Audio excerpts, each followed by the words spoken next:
It's noon, July 16th here in Seoul. Thanks for joining us on Arirang News Special. I'm Yoon Jung-min. President Yoon's surprise trip to Ukraine is where we start our news special. He and his wife were in Ukraine on Saturday, the first by a South Korean leader to visit a nation at war. Our presidential office correspondent Woo Soo-young in Poland was traveling with the president before he made the sudden trip across the border. Soo-young, the president announced a series of commitments for Ukraine's troops and restoration efforts. Tell us more.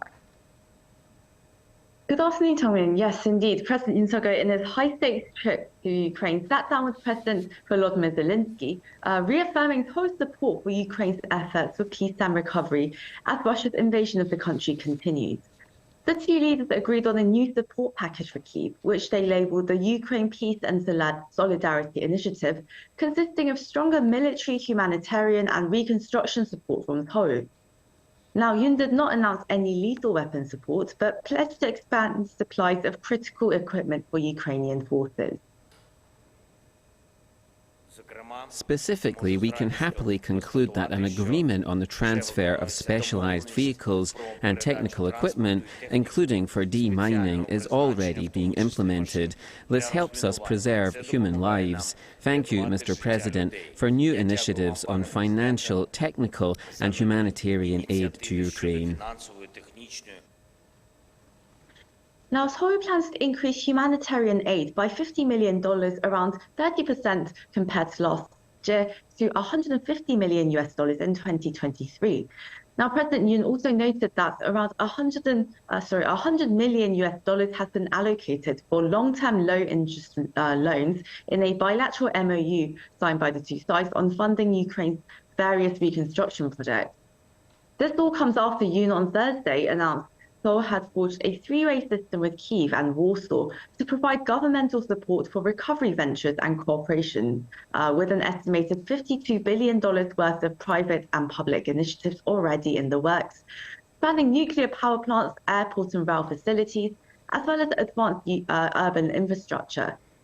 Yoon and Zelensky further agreed to cooperate on nurturing Ukraine's future generations by rebuilding education systems and facilities, as well as creating a special scholarship named after the two leaders for Ukrainian students in South Korea. Right, and Soo-young, there was some speculation about a possible meetup with President Zelensky in Ukraine, so it may not have come as a complete surprise for the press corps, but it was still surprising and significant.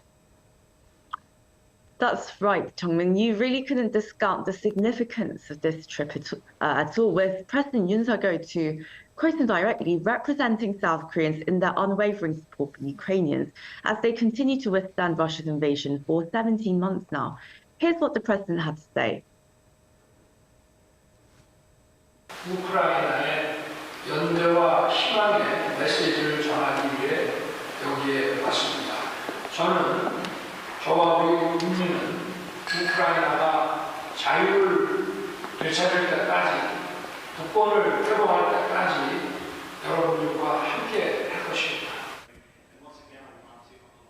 Now, for those of us who were speculating, even placing bets, it seemed like a real 50-50, as it was indeed a very high-stakes trip and would also perhaps raise eyebrows in the likes of Moscow or Beijing, as countries like Russia would be quite disgruntled by South Korea's positioning of supporting Ukraine. But for the South Korean president, showing South Korea's solidarity with Ukrainians, as well as hold liberal democratic values of peace, freedom, prosperity all around the world, this took unparalleled priority over his own safety, as well as these growing geopolitical complexities. Showing his support prior to the summit, Yoon visited cities near the Ukrainian capital, which were some of the worst affected by Russia's invasion since early 2022.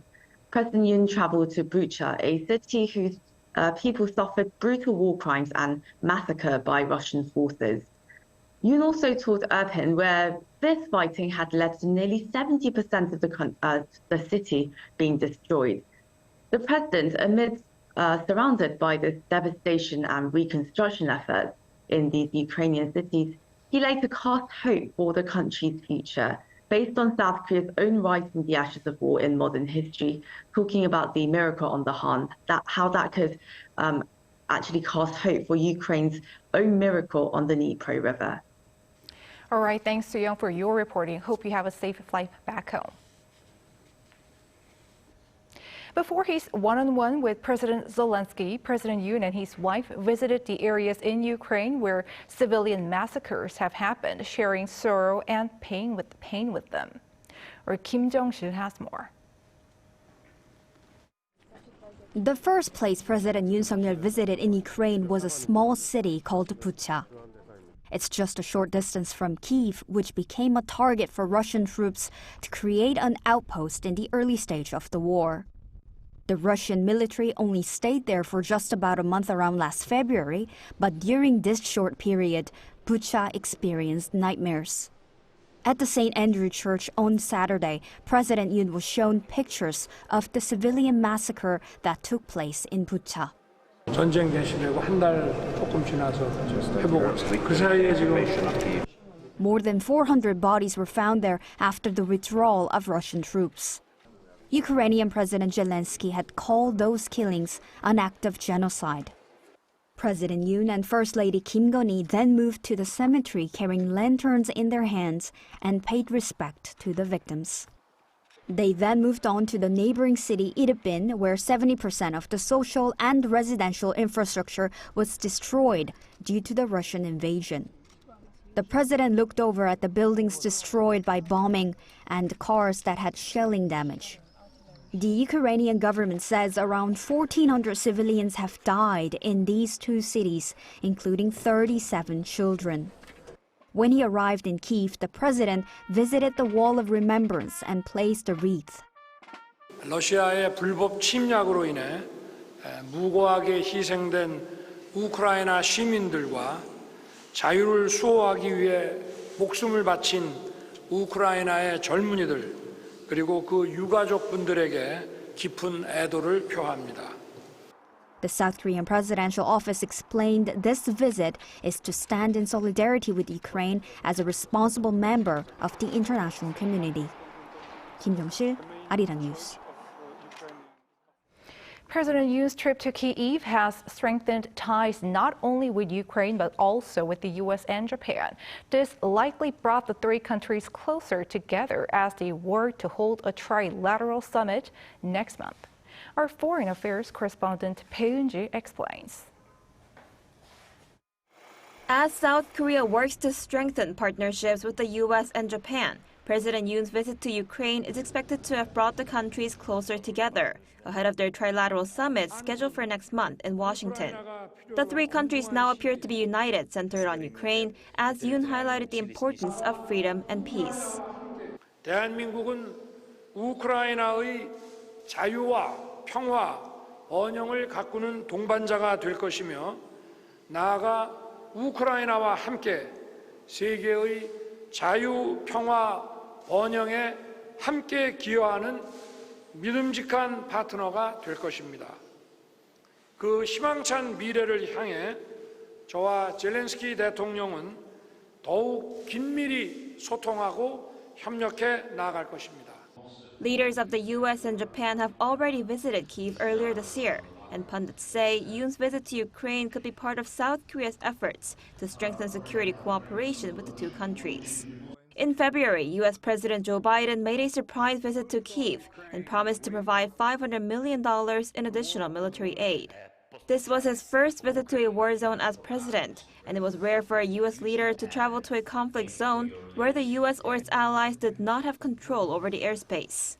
Then in March, Japanese Prime Minister Fumio Kishida also visited Ukraine and vowed to supply $30 million worth of non-lethal equipment to the war-torn nation. Other leaders of the Group of Seven Nations have also visited Ukraine in a show of solidarity. Canadian Prime Minister Justin Trudeau was in Kyiv last month, and French President Emmanuel Macron also visited Ukraine with German Chancellor Olaf Scholz in June last year. Among Asian countries, Yoon was the third leader to visit Ukraine, following Japan and Indonesia. Bae Eun-ji, Arirang News. For in-depth talks, joining me is Professor Eric Kim of Hanyang University and Yoons. Professor Kim, thank you for your time. Thank you for having me. President Yoon's trip to Ukraine and his President Ukraine Zelensky's visit to invitation were kept a secret until the very last minute. He and his wife visited the place where a massacre happened. So what message is South Korea sending here, not only to Ukraine, but to the rest of the world? I think this visit is very important and symbolic for a country that experienced a war 70 years ago and received a reconstruction plan to develop our economy, is now visiting a country that is in need and is asking for a reconstruction cooperation.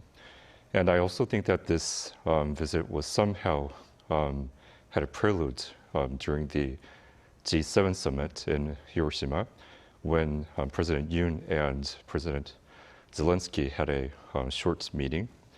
And I also think that it was timely to recover the humiliation that Zelensky had during last year's visit to our Congress, and to recover the diplomatic relationship with Ukraine.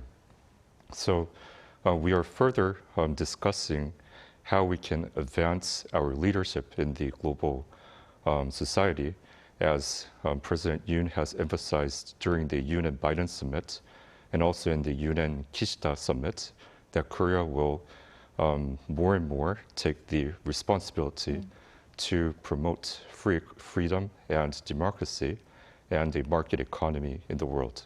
Yeah, you just touched upon this, but South Korea and President Yoon Suk Yeol has now joined his counterparts from the U.S. and Japan. That is Joe Biden and Fumio Kishida, too, who have taken their trips to the war-torn nation. So what diplomatic message can be taken from this trip? I think, again, it really goes as an extension to our government's key diplomatic message that Korea will take global leadership. And also, we would strengthen the alliance with countries that share the core value with us, which are freedom and democracy and market economy.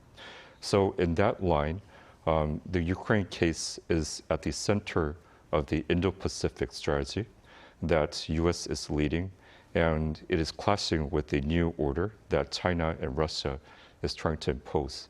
So it is an extension of the Korea, U.S., Japan trilateral diplomatic alliance, and also as an Indo-Pacific strategy to participate Korea in the global leadership. And as a Korean standpoint, it's important to discuss this, although it's a little bit late compared to other countries, because the reconstruction plan is also a great benefit to the Korean economy. So the visit has a lot of diplomatic meanings. And Professor, President Yoon has drawn a parallel between the current war in Ukraine and the Korean War 70 years ago, reiterating freedom and solidarity during his press conference. What do you read into this? Okay, so I believe that this is first a legitimacy setting. So in order to participate in the reconstruction plan, there should be two things that should be agreed in the international society and also within Ukraine. First, contribution-based. Which contribution did countries made during the Ukraine war? And second, is there a legitimate reason why a country should participate in the reconstruction plan?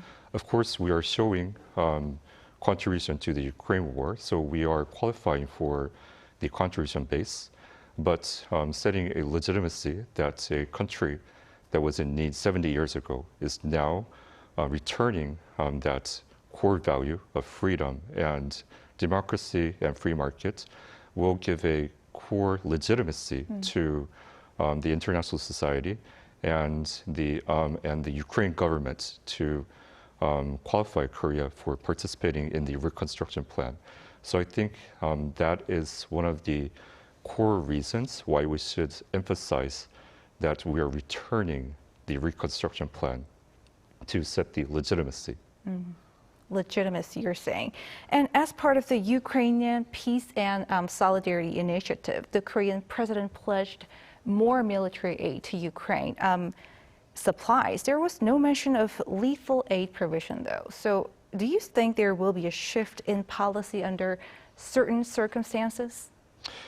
That's a very difficult, policy call for the Korean government as well, because it has international and also domestic considerations to pursue a lethal, support.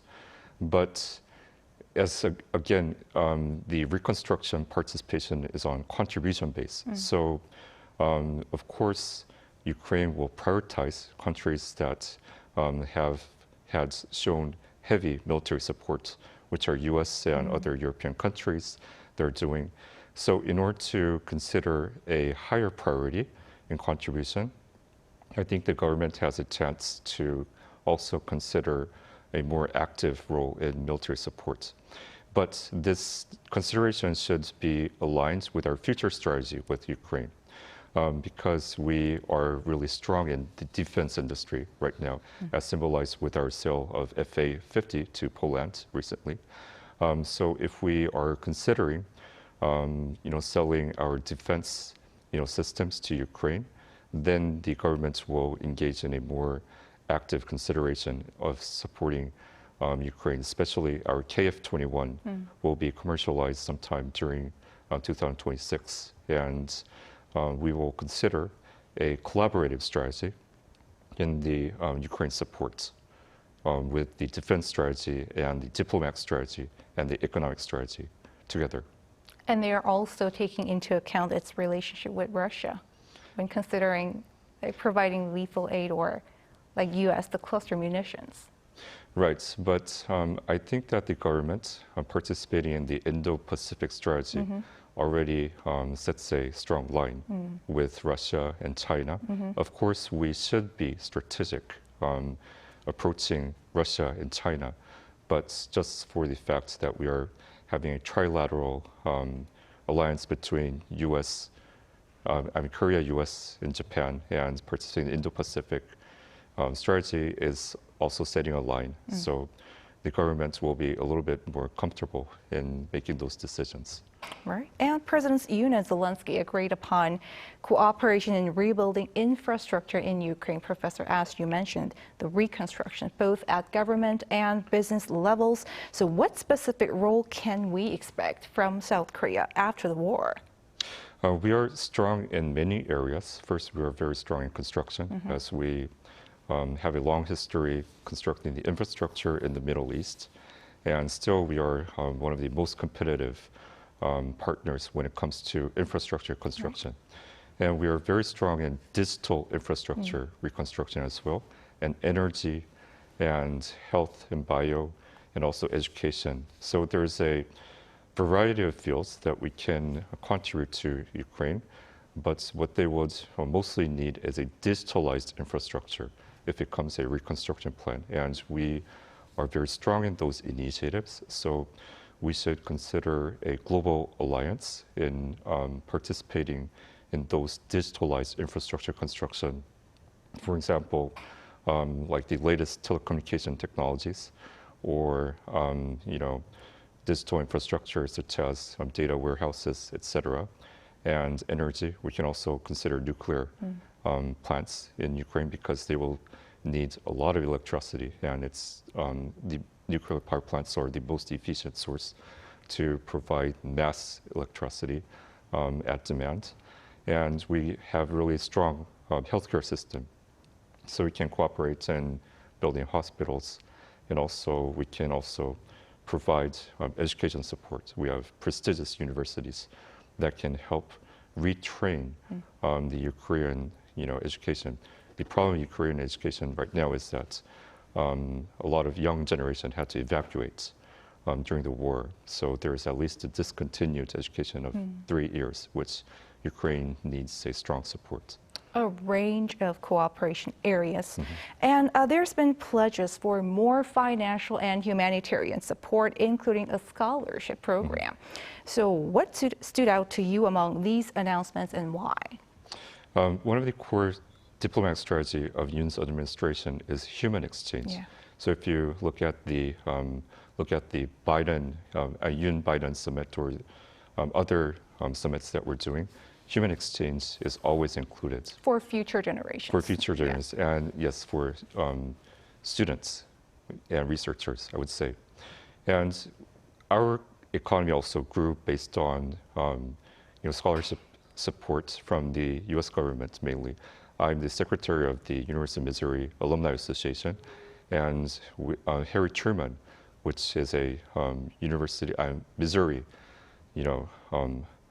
boy, supported scholarship to Korean students to come study at University of Missouri, and they initiated the economic development plan, starting from Kim Man-jae and Lee Sung-yeon, the vice prime minister, which launched the Korea Economic Development Plan. And that still continues today, having 6 vice ministers in the cabinet, symbolized by Bang Gi-seon and Kim Wan-seop of the Ministry of Finance. And also we have 3 congressmen, symbolized by Song Seok-jun. And those legacies continue to grow the company if we support scholarship programs. And Korea is doing a great job in that through the KOICA program. We support a lot of scholarship to developing countries. And if you come to UNIST, you will see a lot of foreign students studying in US in very, very great dormitories. We have apartments provided to them. So those kind of experience, having support for education, then later returns as the national interest of Korea. So I think that's very important to provide those humanitarian supports when countries are in need.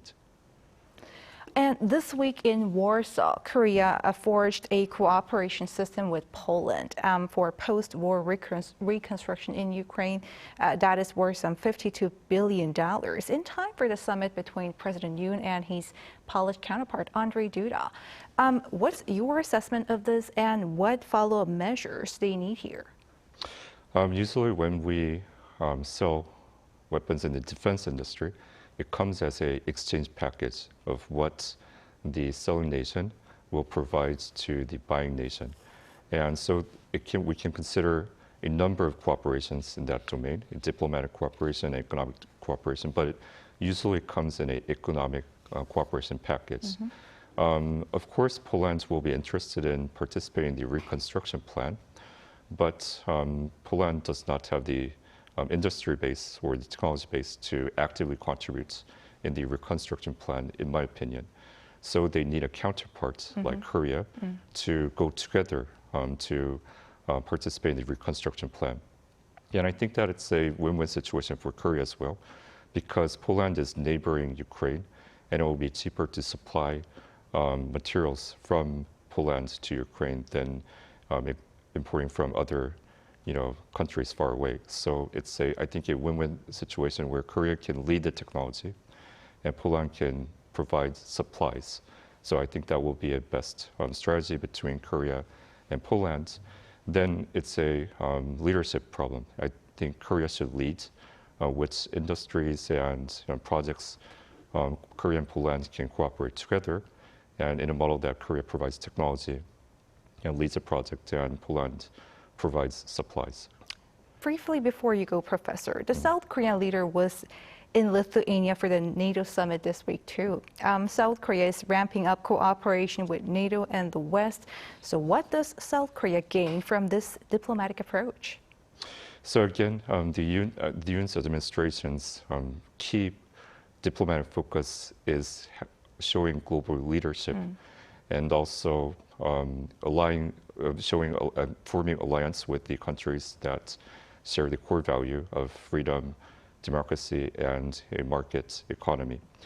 By actively participating in these global initiatives, make other countries more comfortable of including Korea in the global leadership. So as I mentioned, in order to qualify for the reconstruction plan, you have to show contribution-based and legitimacy. So participating in these kind of, important talks, especially in NATO and G7, et cetera, provides a legitimacy aspect. We should consider the case of Japan. While they were showing, great trades, surplus against other countries, and other countries were suffering from trade deficits during the 1960s to 1980s, the international society was asking Japan to more actively participate in global agendas. When it comes to the 1980s to 1990s, Japan contributed with money And then the international society was criticizing Japan that they were not being more active in agenda setting. So in the Western world or the global society, what's important is qualifying for two things. First, monetary contribution, and also active leadership participation. Right. So those two things should be qualified. So Korea is now taking action as an advanced economy and a leading economy to potentially become G8 in the future. And in order to do so, we have to provide the legitimacy to the international society of why the international society should include Korea in more important leadership roles. Right. Professor Kim, thank you for your insights. Thank you very much. And that is what we have at this hour. More news is coming up at 6 p.m. Korea time.